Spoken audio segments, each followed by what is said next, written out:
Alright guys, welcome back to another video. Today we will be talking about the cell cycle and the different phases within cell division. This is a brand new setup that I'm testing, so hopefully everything works out pretty well, and let's get into it. So the first major phase of cell division is interphase. Basically an interphase, it can be divided into three parts: G1, S, and G2. In G1 and G2, the cell grows, and basically in S, the DNA in the cell would duplicate. So over here we would have what's called chromatins. They're basically all like really long DNA strands.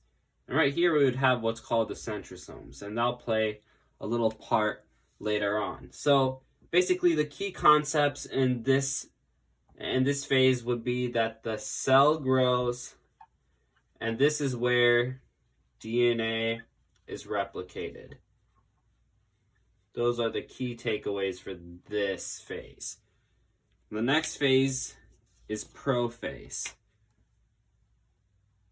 So basically here we had the chromatin. It's going to condense now into chromosomes.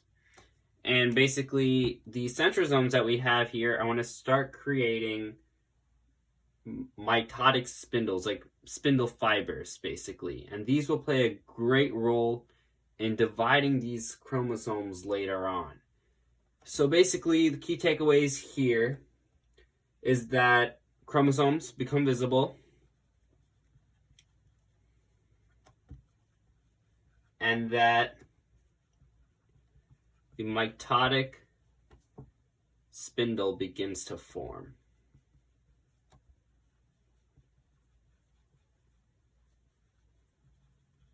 All right, that leads us to our next phase, which is metaphase. Right here, we got these spindle fibers coming out of the centrosomes, which were here originally, and now the chromosomes will actually line up in the middle of the cell here, which will play an important role when these fibers attach to the chromosomes and later pull them apart. So really in metaphase, the chromosomes line up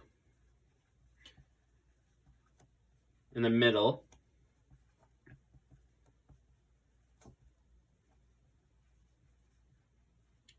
and that basically these fibers here, they'll connect to what's called a kinetochore.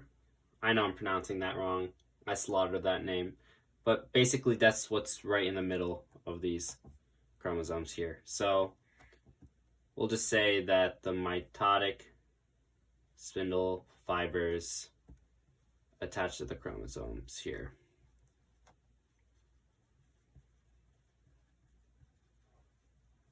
All right. Next phase is anaphase. So this is the third stage of the mitotic part of the cell cycle. This is where the chromatids of each chromosome have separated. So these are the chromatids. And basically, as you can see here, the fibers pull them apart, and now they're going towards the poles instead of remaining at the middle. So the key takeaways for this phase is that chromatids separate,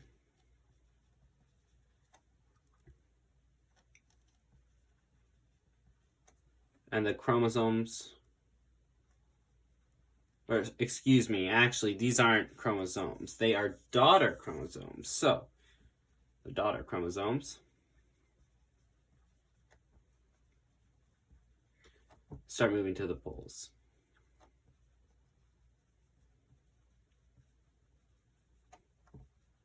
And to clarify what the poles are, they're basically just the sides of the cell here. All right, last but not least, telophase. Cytokinesis could technically be considered the last one, but we won't cover it in today's video. But telophase is essentially considered the fourth and final stage of the mitotic part of the cell cycle. It's where the daughter nuclei, which can be found here, start to form, and this is where cytokinesis typically begins. So I didn't really mention this or draw it out, but this cell actually becomes longer, it becomes bigger. These two parts here split, so these two circles go into different directions, and they basically split and create two new cells, which is very important. So really, this is where the daughter nuclei form.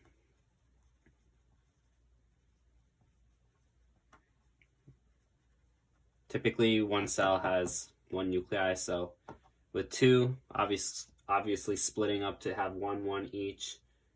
And this is where cytokinesis, also known as a division of the cell, occurs.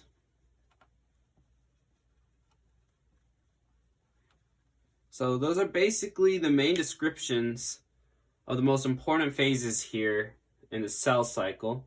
Interphase is not considered part of the mitotic phases, which are these four, but it is crucial overall for a cell to divide at the end of the day. And so I'm going to erase this real quick, and I'm going to bring out some pictures of a certain species that demonstrates all of these cycles in their cells at some point in time. And I'm going to put them under the pictures here. So we'll start out with picture A here.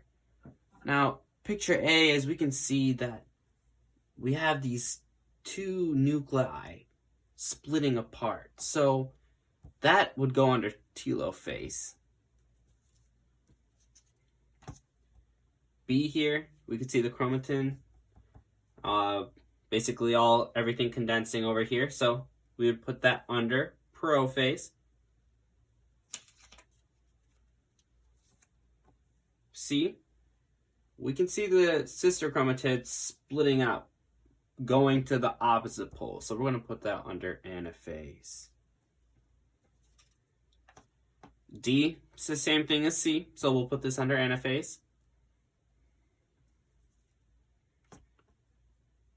For E, E would go under telophase. As you can see here, the cell's starting to divide, so it would be part of that cytokinesis that we discussed in telophase earlier.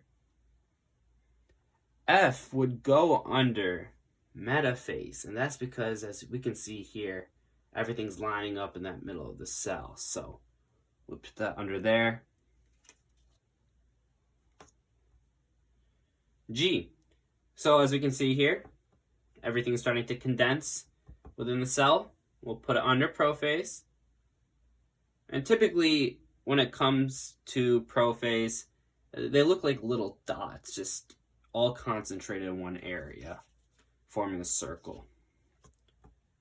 Picture H would fit under anaphase, and that's because, once again, we can see this moving to separate poles. I would fit under prophase. Like I mentioned earlier, little concentrated dots right in the center of that circle. J would fit in metaphase. As we can see here, same thing, with everything lining up in the middle of the cell there. K would fit under anaphase. All look similar, very similar to one another. Last but not least, picture L. And I'm going to say this is anaphase as well. It might be a little hard to distinguish, but it looks like it's being pulled apart over there. And so at the end of the day, this could either be L, or if you interpret it in prophase, it does look like prophase, but we can kind of see that split down there in the middle. So I want to put it under anaphase.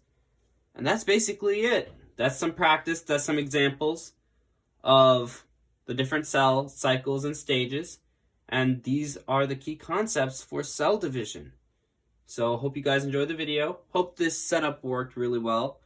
If you guys like the video, make sure you subscribe, press the like button, comment down below, and I'll see you all till next time. See you later.